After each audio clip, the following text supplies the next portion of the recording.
Saleté de poste. Allez, tu vas marcher, oui.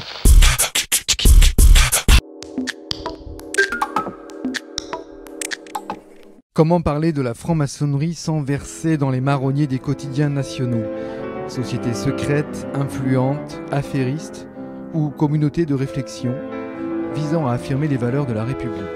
Au-delà de cette question, c'est davantage la faible résonance et visibilité des travaux maçonniques dans l'espace public qui nous intéresse. La venue du grand maître du Grand Orient de France à Bergerac et sa rencontre permet d'esquisser un début de réponse. Bonsoir. Bonsoir. Nous sommes ici au Perroquet, puisqu'une conférence de presse va bientôt avoir lieu. On attend Daniel Keller, qui a été élu grand maître du Grand Orient de France en août 2013. Donc ça fait 4 mois qu'il tient cette fonction. Et vous-même, vous êtes conseiller de l'ordre au Grand Orient de France. Donc déjà, peut-être présenter ce qu'est un conseiller de l'ordre. Le conseiller de l'ordre, c'est un petit peu un des membres de l'exécutif du Grand Orient de France. Voilà. Donc nous sommes les accompagnants du président du Conseil de l'Ordre. Bien. La soirée qui est organisée, elle est organisée à l'initiative du Grand Orient de France. Est-ce qu'elle est organisée à l'initiative d'un atelier particulier? Oui, disons que tous les ans, à l'occasion du début du mois de décembre, pour les fêtes de la laïcité, chaque ville de Dordogne dans lesquelles il y a des loges maçonniques organise une journée de la laïcité. L'année dernière, c'était à Sarlat. Il y a 2 ans, c'était à Périgueux. Et cette année, c'est à Bergerac. Donc, ce sont les loges de Bergerac qui ont pris en charge l'organisation de cette soirée. Bien, lundi, c'était le 9 décembre, donc date d'anniversaire. Nous étions à Saint-Pierre-d'Hérault pour l'inauguration d'un jardin de la laïcité avec le maire Albert Ramex. Et le sénateur présent a donné une définition a essayé de donner une définition de la laïcité, de l'importance des valeurs qui se rattachaient à la laïcité. Il n'est pas toujours évident de définir ce mot laïcité. Est-ce que vous pourriez en donner une définition? Je pense que c'est l'un des objectifs que s'est fixé le grand maître ce soir, c'est-à-dire en essayant de voir de quelle manière la laïcité est une notion qui a du sens au XXIe siècle, puisque l'idée, c'est quand même celle-là. Cela dit, si on veut rester beaucoup plus simple, il n'y a qu'à voir ce qui se passe en République centrafricaine aujourd'hui pour comprendre que le mot laïcité a beaucoup de sens encore et est très actuel. D'accord, donc en République centrafricaine, mais en France, on entend dire par certains mouvements que la laïcité est en danger. Quels seraient les dangers qui menaceraient ce principe républicain ? Dès lors qu'il y a atteinte à la liberté d'expression, la laïcité est en danger, c'est évident. Oui.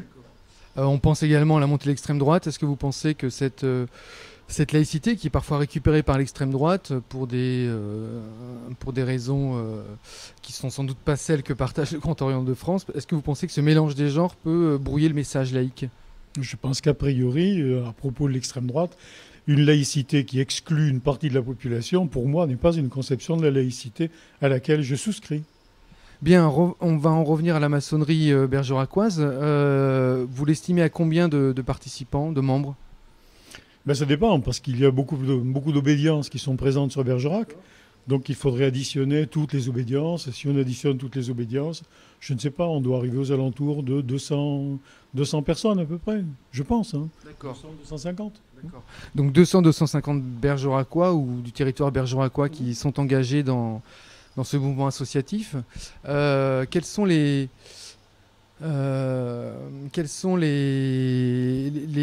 moments où on peut découvrir ce qui se passe en loge? Parce qu'il y a 250 personnes qui participent aux travaux maçonniques. Et pourtant, on entend peu, il y a peu de résonance en fait de ces travaux dans la cité. Est-ce que c'est lié au fait que la maçonnerie est secrète? Comment vous expliquez ce fait qu'il y ait peu de résonance? C'est très simple. Je veux dire, il y a eu cette année une journée du patrimoine au cours de laquelle tout le monde a pu venir voir comment se vivait cette maçonnerie. D'ailleurs, je crois que le grand maître vient d'arriver. Vous allez pouvoir lui poser cette question plus en détail. D'accord. Merci.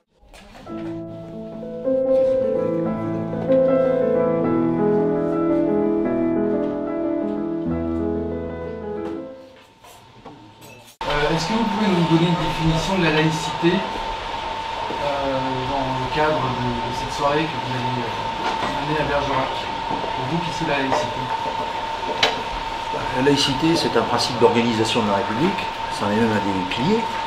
Donc je serai amené à rappeler un peu ce qui fait la caractéristique de la société française autour de ce principe d'organisation, parce que c'est une valeur clé de la République.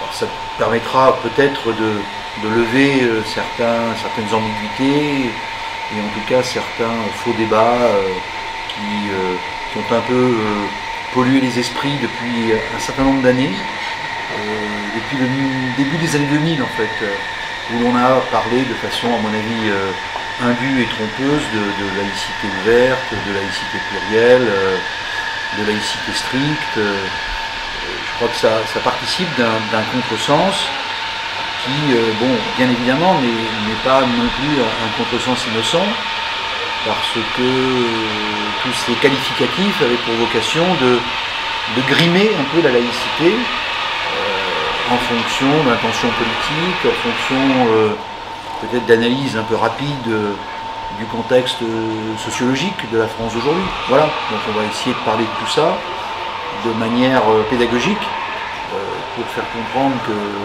la laïcité n'est pas un repoussoir, mais qu'au contraire c'est une magnifique espérance. Pourquoi a-t-on besoin de parler de la laïcité en ce moment ?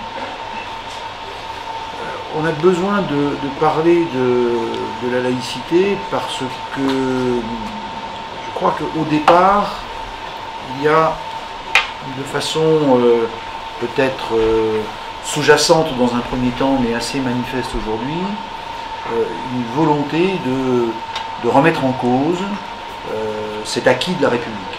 Voilà. Alors pas de manière frontale, mais je pense qu'on est effectivement confronté à un risque de remise en cause de ces règles d'organisation de notre société. Et bon, la crise des valeurs de la République à laquelle on assiste aujourd'hui en est pour moi le vrai témoignage. Donc il est nécessaire que les francs-maçons, mais pas seulement, tous les républicains de gauche comme de droite qui partagent les valeurs se mobilisent pour éviter que de détricotage en détricotage, la France ne revienne sur ce qui fait sa particularité, c'est-à-dire une organisation de la société au service de tous, qui permette le libre développement de la liberté de conscience de chacun, que l'on croit ou que l'on ne croit pas. Je crois que ceci mérite effectivement une vraie mobilisation citoyenne dans les mois et les années à venir. On a un rôle, les francs-maçons ont pour mission de ramener des idées dans le débat public, à un moment où on manque cruellement d'idées. Donc on doit être les pourvoyeurs d'idées que nous avons toujours été et que l'on doit aussi redevenir. Et puis il faut également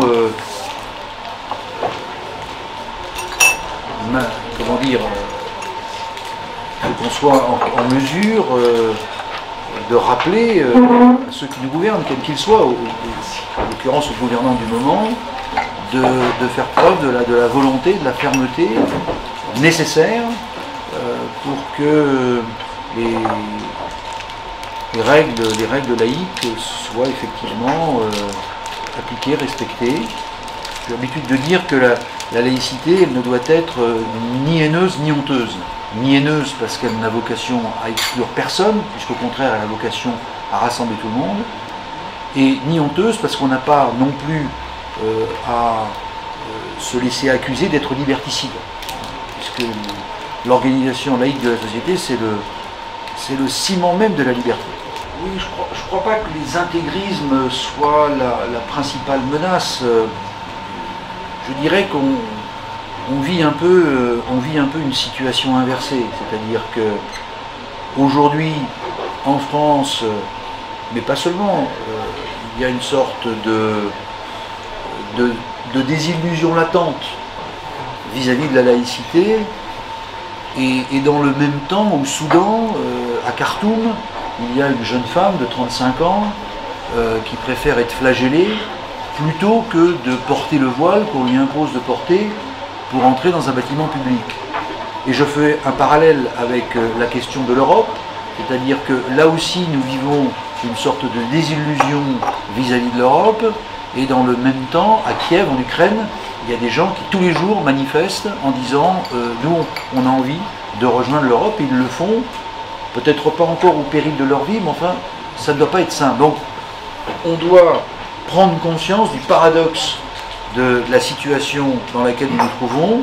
Nous sommes porteurs de valeurs, nous sommes porteurs d'idéaux, que en interne, dans notre propre pays, finalement, on démonétise, alors que dans de nombreux endroits ailleurs dans le monde, ces valeurs sont encore des objets de lutte et de conquête pour beaucoup de citoyens et de citoyennes. Je crois que nous avons, nous, en tant que francs-maçons, rappelé que la politique, c'est un art du courage. Et que ce n'est pas en faisant des concessions, aussi minimes soient-elles, qu'on construit l'avenir. Et d'ailleurs, l'histoire a montré que de concession en concession, en règle générale, on ne va pas sur le chemin du progrès. Je vais être très sincère, on n'a aucun moyen. On n'a aucun moyen, mais ce n'est pas parce qu'on n'a pas les moyens qu'il faut se résigner et ne rien faire. Est-ce que Nelson Mandela avait les moyens quand il était en prison? Magnifique image. Hein. Le monde se recueille sur la mémoire d'un homme qui est finalement l'exemple même de ce que peut être le triomphe de la volonté, de la persévérance, du courage. Et je ne pense pas que beaucoup auraient parié sur lui quand, avocat, il est entré en prison.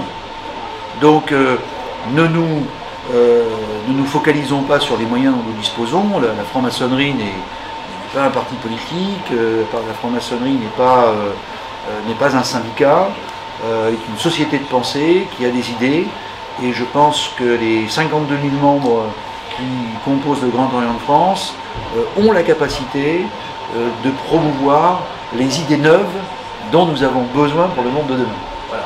Il est clair que, vu de l'extérieur, la maçonnerie, c'est un ensemble, et lorsque telle ou telle branche de cette maçonnerie française est victime de turbulences, ce sont tous les francs-maçons qui, encore une fois, en sont les victimes collatérales. Donc c'est un vrai sujet. Je ne pense pas, les premiers contacts que j'ai pu avoir avec les homologues des autres obédiences, je ne pense pas que le rassemblement et l'union soient un objectif inaccessible. Il faut un peu d'intelligence, un peu de bonne volonté, un peu d'esprit maçonnique, et on devrait y arriver.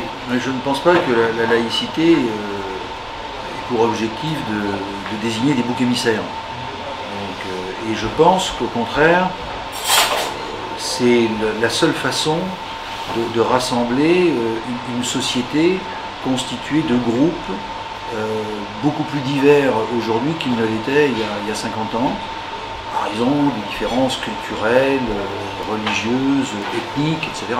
Donc au contraire, plus la société est hétérogène, plus on a besoin de laïcité.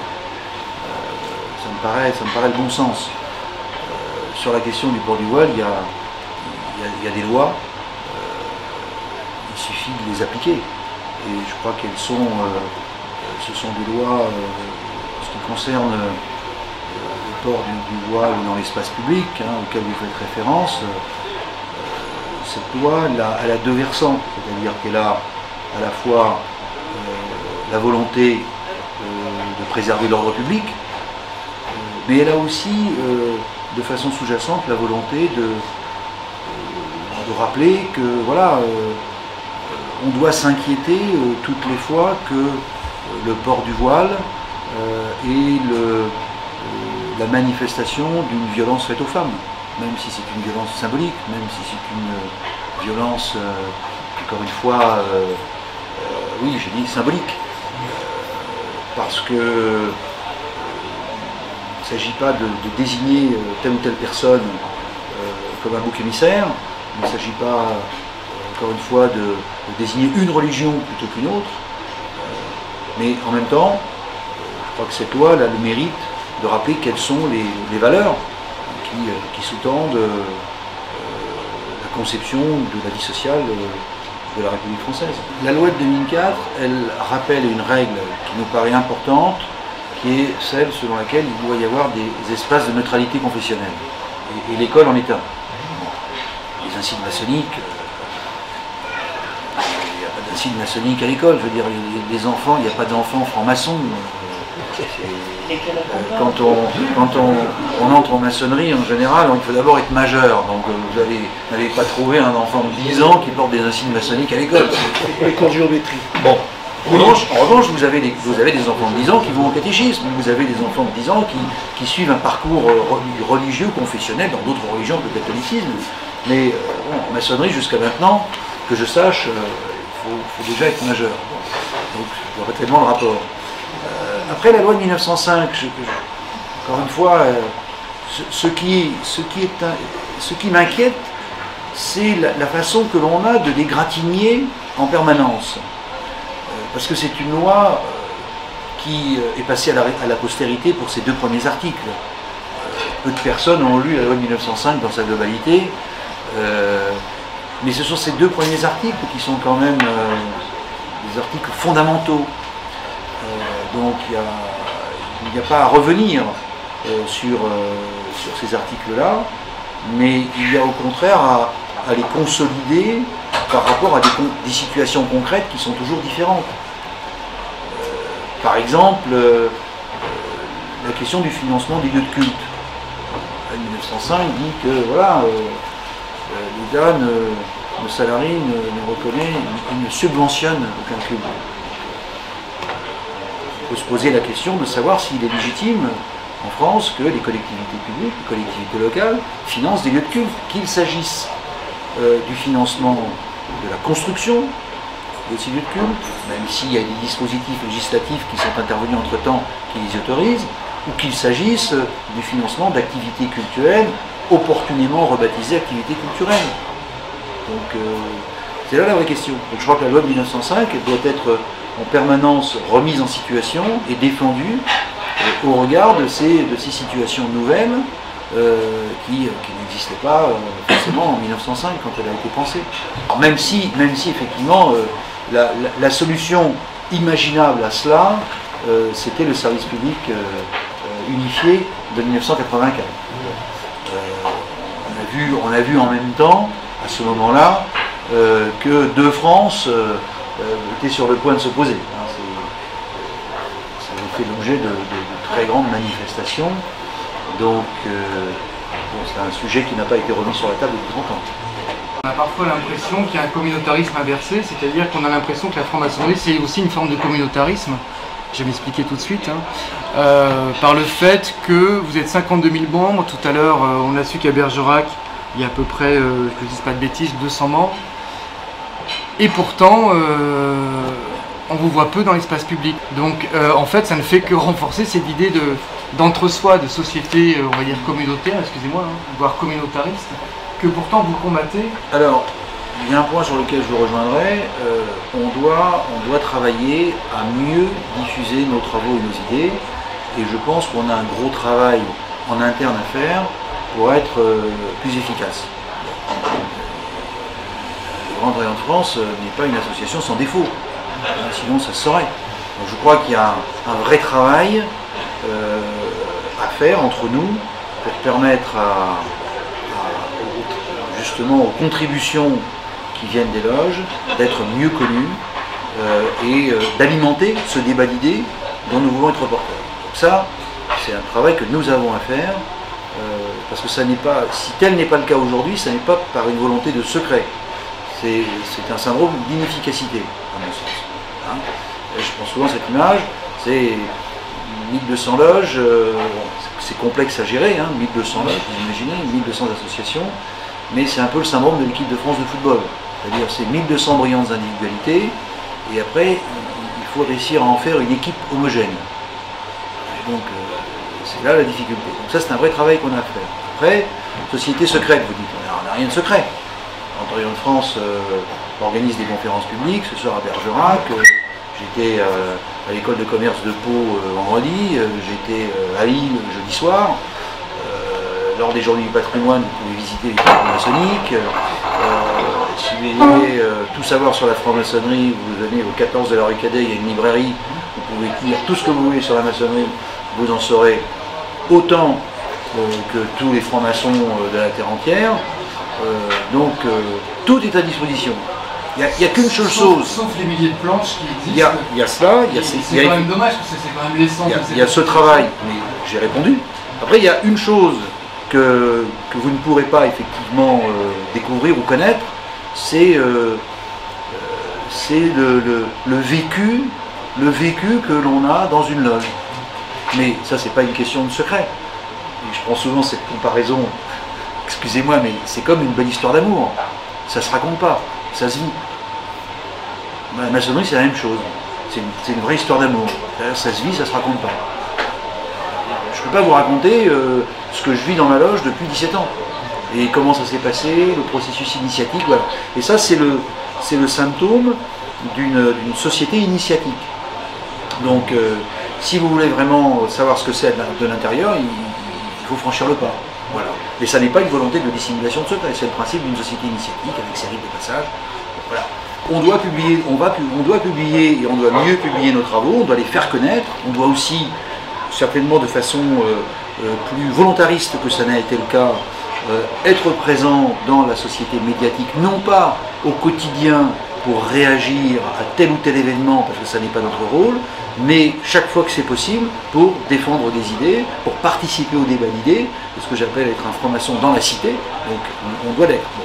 Cela ne doit pas non plus conduire à sous-estimer le rôle que chaque franc-maçon accomplit à la place qui est la sienne tous les jours, dans sa vie à lui. C'est aussi très important.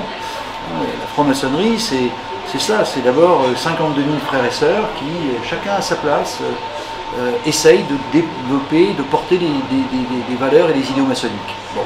Après, vous disiez communauté, on n'est pas... oui, on est une communauté, mais au sens originel du mot, au sens sociologique du terme, mais on n'est pas un groupe communautaire. Parce que c'est d'abord une société ouverte. Vous pouvez, on dit que c'est difficile d'y entrer parce que c'est un mécanisme de cooptation, mais c'est très facile d'en partir. Vous pouvez en partir quand vous voulez. Personne ne vous retient. Donc ça n'est pas une société communautaire, même du contraire d'une société communautaire. Le bilan qu'on tire, c'est qu'aujourd'hui, nous progressons d'un millier de membres chaque année, ce qui est beaucoup, hein, en solde net. Entre les plus et les moins, ça fait plus 1000. Et 600 à 700 nouveaux entrants sont des femmes. Donc je crois que le Grand Orient de France s'enrichit de cette arrivée des femmes dans l'obédience. Après, chaque loge est souveraine. Il y a des loges qui sont très heureuses d'initier des femmes, il y en a d'autres qui préfèrent continuer à ne travailler qu'entre hommes. C'est leur choix. Vous savez, la règle du Grand Orient de France, c'est que chaque loge est souveraine. C'est une organisation dans ses racines un peu libertaire. Donc chacun est maître chez soi. Voilà, je pense qu'on a dépassé le temps du débat, qui a été parfois un peu houleux, mais bon, ça fait partie de l'histoire de l'obédience. Et maintenant, je crois que c'est une évolution qui est devenue tout à fait naturelle. Je me permets d'ajouter une chose pour la Dordogne. La moitié des loges quasiment ont basculé dans la mixité, ce qui est un ton largement en avance par rapport à la moyenne nationale.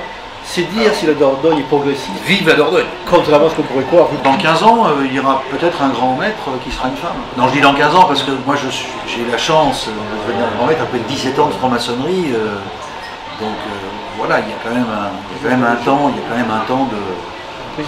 d'incubation, quoi. Alors, c'est un mandat annuel, puisque le conseil de l'ordre, c'est-à-dire le conseil d'administration de l'association de Gouin 1901 qui est le Grand Orient de France, ce conseil réélit son grand maître chaque année. Mais il est vrai que j'ai la chance, dans un mandat de 3 ans de conseiller de l'ordre, d'avoir été élu dès ma première année grand maître. Donc, j'ai l'opportunité de pouvoir rester 3 ans en place. On verra. Voilà. Question vulgaire, aussi rémunérée. La fonction c'est une fonction entièrement bénévole. Aucune rémunération. Merci à vous.